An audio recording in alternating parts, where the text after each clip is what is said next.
ndio tunajua kuna kuboycott, kuna kuboycott, wako wafungwa, wako mahabusu ambao wamekuwa wakitumia mbinu mbalimbali kuhakikisha labda pengine wanatafuta haki zao. Tumesikia mawakili wa ndugu Tundu Antipas Lissu, mwenyekiti wa Chadema ambaye anasikiliwa kwa makosa kadhaa, kwamba ataanza kususia kula chakula.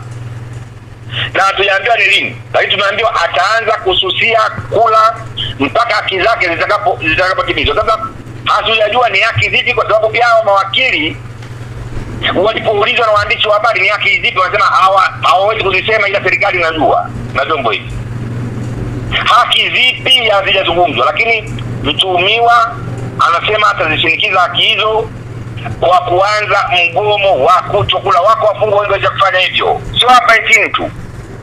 Huko ni nchi jirani, tuna viongozi wakubwa nchi za jirani, wa viongozi waliokuwa madarakani walisha kususia kula pia, wakafuata maelezano huko kubembelezwa ili wale na wakasuluhishwa.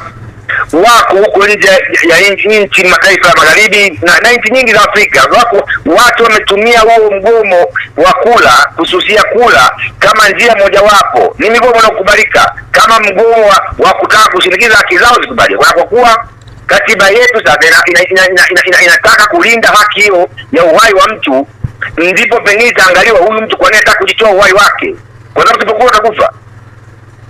Kwa nini anataka kujitoa uhai wake? Haki zake ni zipi anazozilalamikia ili zishughulikiwe, huyu bwana asijitoe uhai, kwa sababu ni haki yake ya kikatiba, kwa kisa nchi yetu inalinda.